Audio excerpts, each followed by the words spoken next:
This is the Misguided Meeples podcast. Howdy, got all these bananas over here sitting in these packages. Definitely not cocaine in any of these banana boxes. With your hosts, Erik. How do you like bats, Natty? So at that point, Cold-skinned cabana boys. I don't know what the black lobster, what the black prep.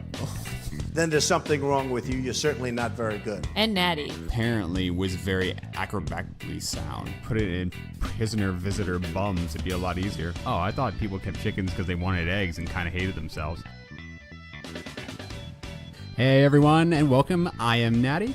And I'm Erik. And this is the Misguided Meeples podcast, having conversations about the most bizarre news of the week. We are now carried on Spotify, iTunes, Google Play, Podbean, and YouTube. And we would greatly appreciate a subscribe, a like, or a review if you like the podcast. Only nice reviews, though, or, we'll come to your town and you'll get your birds drunk. We will. We We'll will. do it. We will drink up your burbs. That.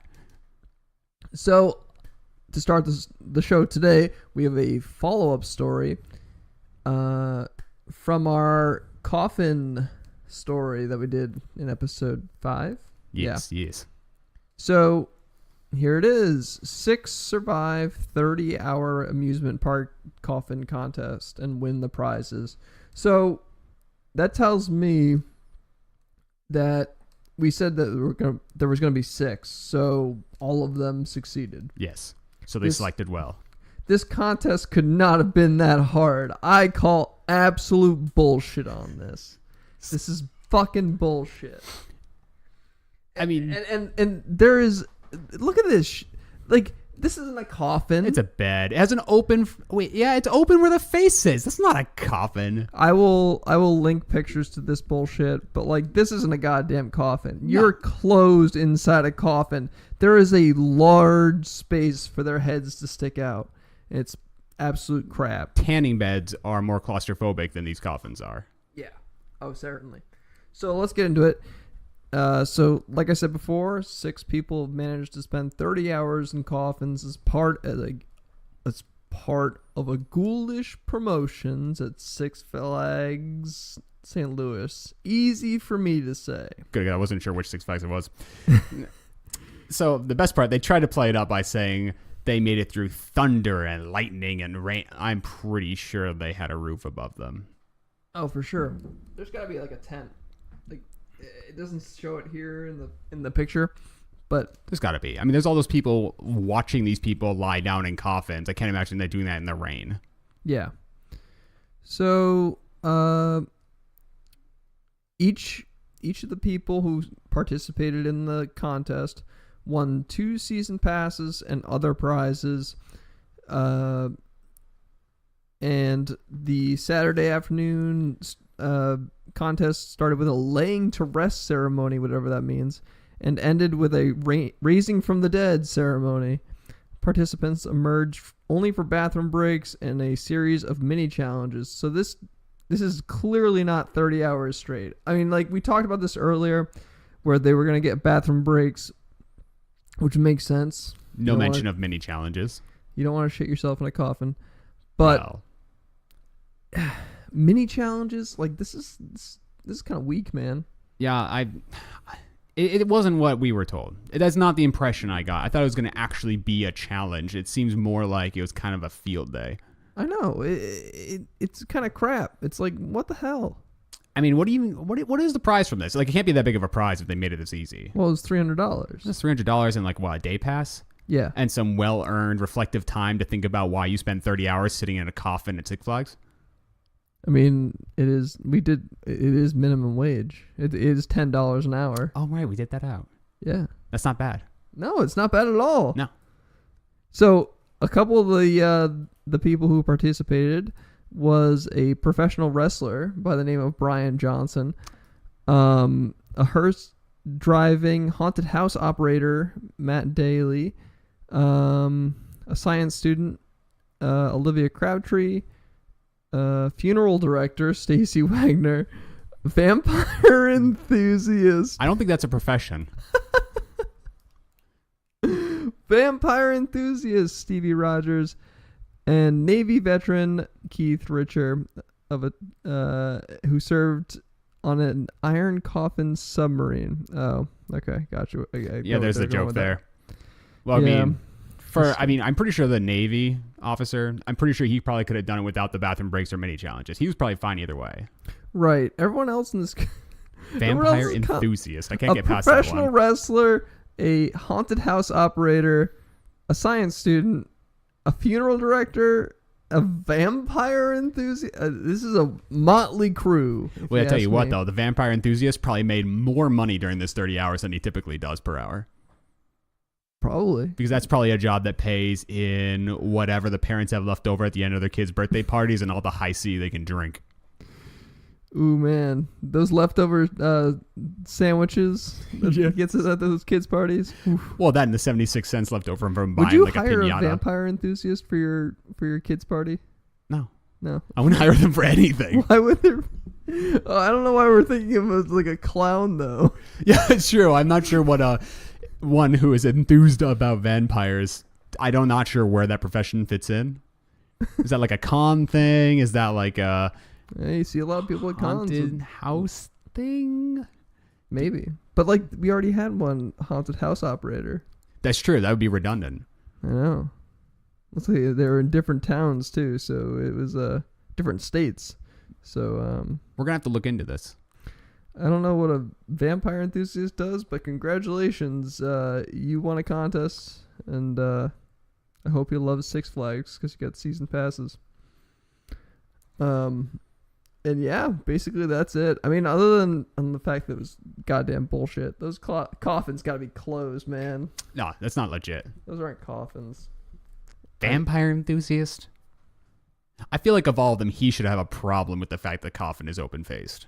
That though goes against the vampire culture. He goes into this contest with a little bit of an advantage though here. It's true. He's probably practiced. He's probably sleeping in a coffin at home. Yeah, that's probably his bed.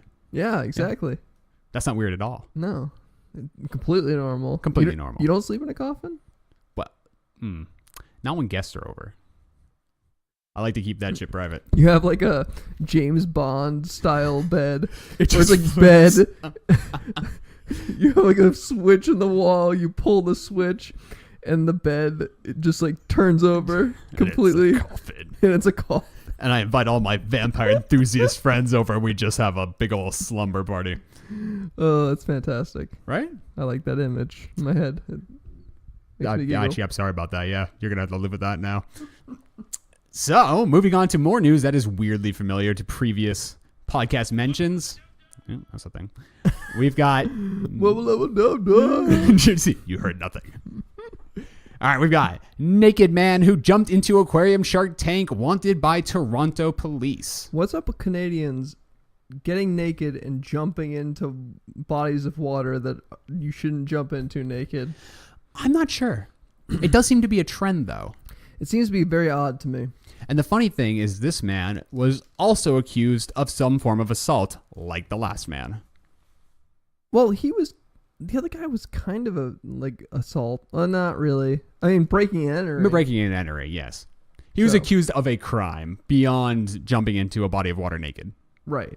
Both of them were, essentially. Well, yes. He hasn't been... This guy hasn't been charged, but we'll get into that. Well, they haven't caught him yet. He's a sneaky devil. Mm. So, it was a Friday night at 10 p.m. What a cool aquarium. It's open past 10. And apparently he came in, he bought a ticket, immediately disrobed. Should have been a warning sign there. That should have flagged some attention. So someone should have been like, all right, security. Like you didn't even like get to the tank first. You just like straight up drop trow. Nope. He was a man on a mission. Oh, yeah. He then proceeds to jump over the security, whatever, fence gate. It doesn't really go into any specifics. And then to dive into a shark tank. Doesn't strike me as the best idea. This guy is insane. Yes, because he pretty much just jumped in with his bait and tackle ready and a giant fish ready to take it. What Is this the same guy? Like, I hope this is. I honestly hope this is the same guy. I'm pretty sure they were both bald. They were both very comfortable being naked in cold water. I don't know. This sounds weirdly similar, doesn't it? I mean, the other guy was in British Columbia, right? Yes. So this one's in Toronto though. So it's a little ways across the country there. A little, but maybe he's trying to run from the last place he was caught. Yeah. Although there is video of this encounter. It's going to be harder to hide from this one. Yeah. Oh, for sure. So apparently he got out of the tank, though, only to then dive back in to a cheering crowd. Like they were goading him on? They were goading him on. They were just like, do it again. Yeah. So not only do Canadians jump in the water naked for fun at times, depending on the individual, the rest of the populace celebrates that fact. Interesting. And then to add one more oddity to the situation, he apparently has been possibly related to a prior violent assault that occurred at a restaurant a few miles from the aquarium earlier that day called Medieval Times, which if you do not know what that is, it is exactly what it sounds like. It is a restaurant styled like it's in the Middle Ages. Oh man, this guy is certifiably insane. Yes. I hope they catch him before he does anything else crazy again. Whew. Yeah, it could be any number of things. First, he assaults someone in a room, let's face it, probably full of weapons, and then jumps into a shark tank in the nude. This dude is just... I just have no words. Like, he's just great. He's great. He's fantastic. He's making our job so easy. I love him. Thank you, Mr. Dude. Keep giving me weird news. I love it. You are now the new dude. Attacking people at like a King Richard's fair and then jumping Yes. into a shark tank naked. Also, yes. I love it. And managed to escape in the 7 minutes it took police to arrive on the scene. There wasn't like a security guard at the aquarium. I feel like that's a huge oversight if that wasn't the case. Or like, did no one want to like tackle him? They were just like, oh, screw this. Let the police deal with this. It's Canadian hospitality, man. Oh, sorry. Sorry. I'll let you get away. You go on your way. Yep. You'll be fine. I'm just amazed he made it out of the aquarium, which, let's face it, not exactly a carpeted kind of facility. No. So he managed to make it out of there soaking wet and nude before cops caught up to him. Hey, maybe he had a car or something, or his Uber driver out front. I mean, Yeah. Or maybe the cops started at Tim Hortons on the way. I don't know. That'd be an awkward Uber ride back. Just like have the Uber on like speed dial. It's like, all right, pick me up in like 8 minutes. And you run out there naked and wet. You're like, oh, not another one of these. That Uber driver's seen some shit. He sees it all. Oh, that's wonderful.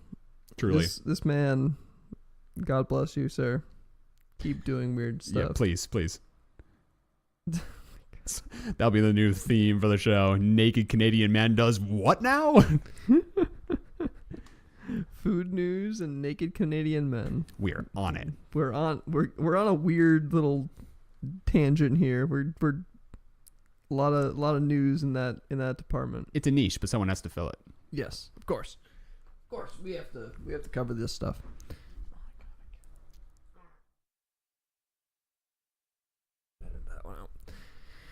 All right.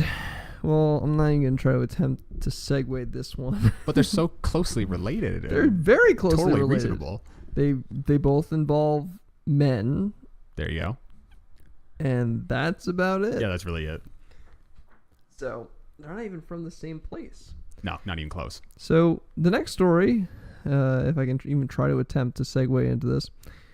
Tennessee man loses leg after his son ran over him with a lawnmower when he attacked him with a chainsaw. And if that sounds as confusing as it just came out of my mouth, then let's try to dissect this one. It makes you sane, is what it comes down to.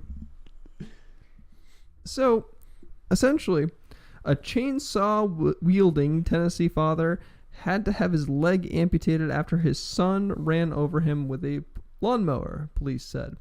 So, pretty cut and dry, right? Yeah, really, you can't. There's no questions there. Right. But officers were called to the home in Tennessee when they found the 76-year-old bleeding from his head and his leg. A preliminary investigation indicated that he tried to attack his son with a running chainsaw while his son mowed the yard. Yes.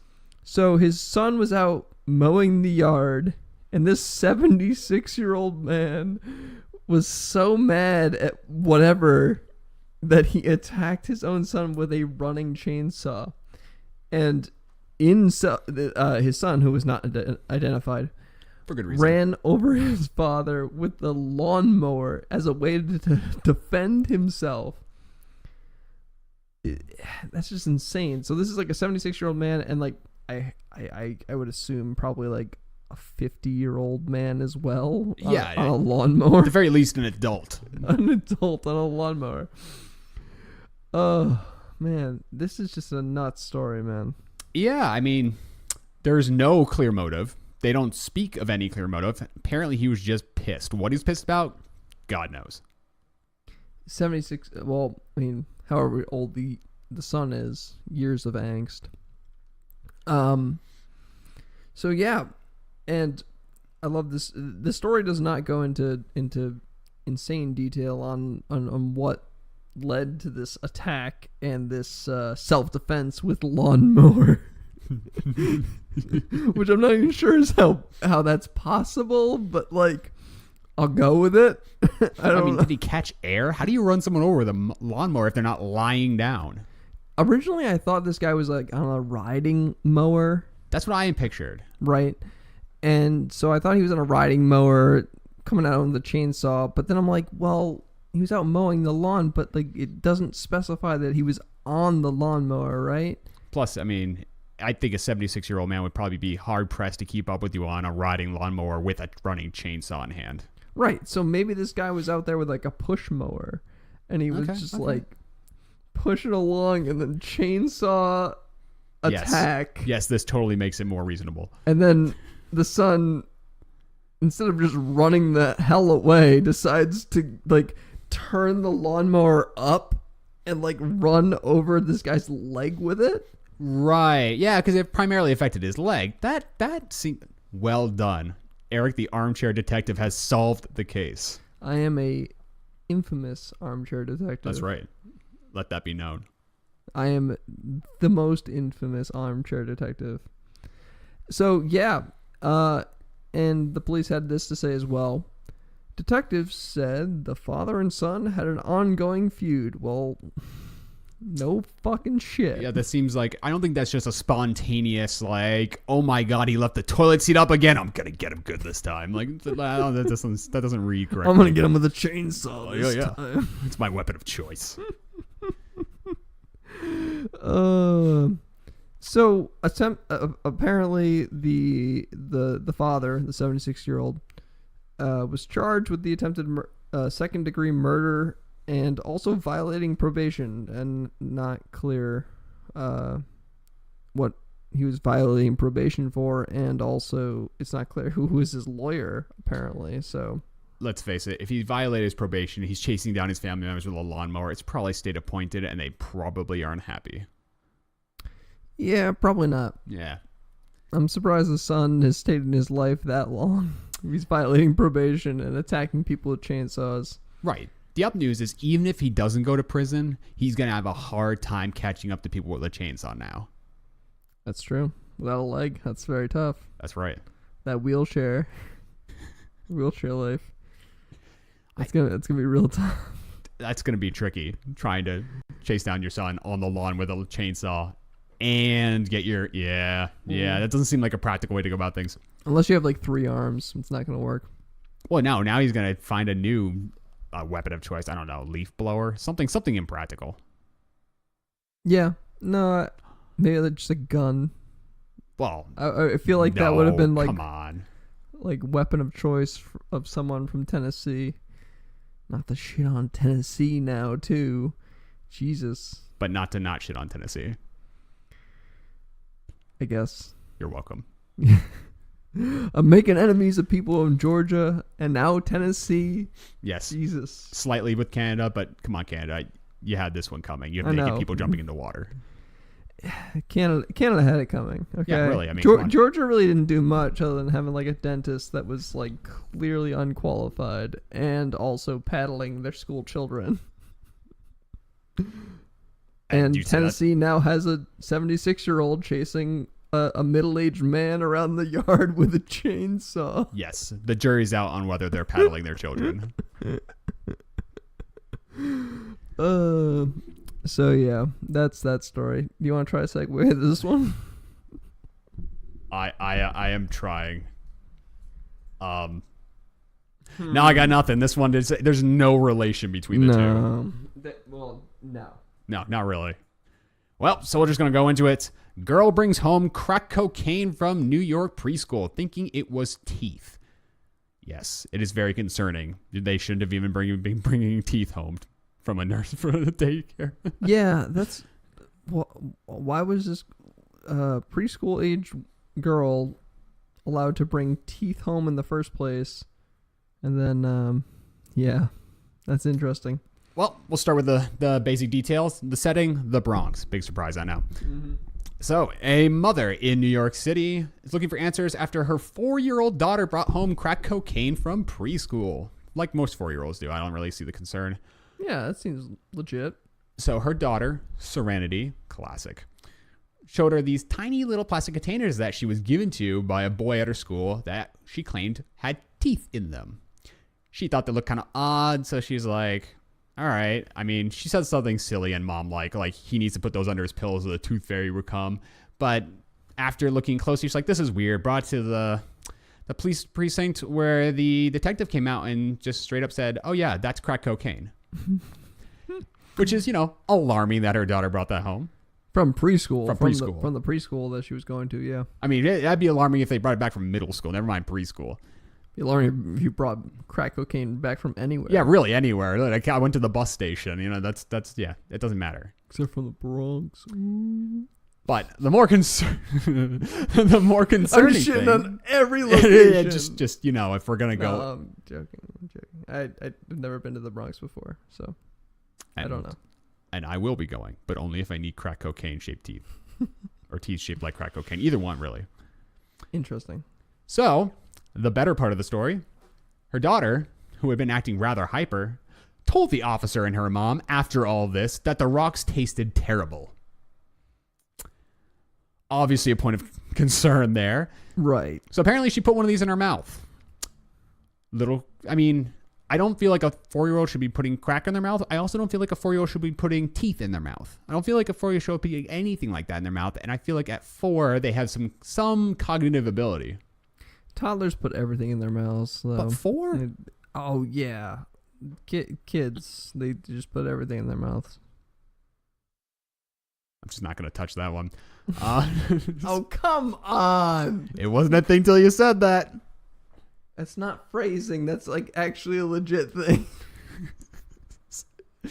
That's like a legit thing. That's what people... It's what toddlers do. Sure. Yeah. So that's gonna be a sound clip. As it should be. So they took the girl to the emergency room. Kind of an overreaction there. Tested positive for crack cocaine. Big surprise. Mm-hmm. Apparently, though, the only real side effect was that she couldn't contain herself. Just wouldn't stop talking, jumping up and down, pretty much acting like an utter crazy person. Like your average kid when they drink a Red Bull that they weren't supposed to. Right. Yeah, that's crazy though. I mean, she could have easily fucking overdosed on that shit. Oh yeah, very easily. That could have been a very, very tragic story rather than a weirdly amusing one. Oh yeah, certainly. But if it was, you wouldn't be hearing about it. But in the end, she pretty much just pulled her kid out of preschool and was like, they should shut that place down. And the preschool was like, we've been here for 40 years. That's never happened. We're not going to shut down now. Right. It's a one-off. Makes sense. Maybe. That could have been a bad story. Or it could be very bad. We have standards here at Misguided Meeples. That's right. We haven't done death yet. We're not going to attempt to do death. But kids can take drugs, but they can't OD. Right. And lobsters can get baked. Oh, actually, they died. Yeah, they did die. Oh, shit. That's a bad example. Moving on. People can lose limbs. Yes. But still be alive. Yes, that is perfectly acceptable. There we go. Under the correct hysterical circumstances. Oh, certainly. Hysterical circumstances, indeed. And I'll cap this one off with the quote from the the owner of the preschool, which is, "Unfortunately, we live in a high-risk neighborhood, and it's a neighborhood that, you know what goes on in neighborhoods that are high risk." Just keeping it vague there. That is the most vague description of a high-risk neighborhood. They were very careful to skirt around that one. They were just like, I don't want to say anything too offensive here, but yeah, you know what happens around here. They throw cracked teeth into preschool yards. Apparently. Yeah, that is now what happens in the Bronx. Be warned. But yeah, in all seriousness, hopefully this is a one-time offense for this preschool. I don't Yes. want. I want to put that out there right now. I think this is probably a one-time thing. It's very lucky that this girl didn't OD, and it's also it sounds like everyone involved took the right precautions in what they did. So yes, so it ended all peachy, but Serenity, stay off drugs, stay in school. Exactly. Except now you've done drugs and you're not in school. Well, I mean, don't go back to that preschool. No, I won't go back to that one. Yeah. Yeah. That specific preschool. Yeah. But yeah. Anyways, do you got anything else for me, Natty? Oh, I got these funny tooth-shaped rocks. You want to try them? You got any of that artwork? You got any of that artwork that you're working on? I'm not sure what you're talking about. I deny all accusations. You're pleading the fifth right now? I'll plead whichever one you like. How do you plead like the Second Amendment? Not effectively. Anyways, if you'd like to join the conversation, email us at misguidedmeeplespodcast@gmail.com or tweet us at misguidedmeeple. Thank you so much for joining the conversation today. Talk to y'all next week. Stay off drugs.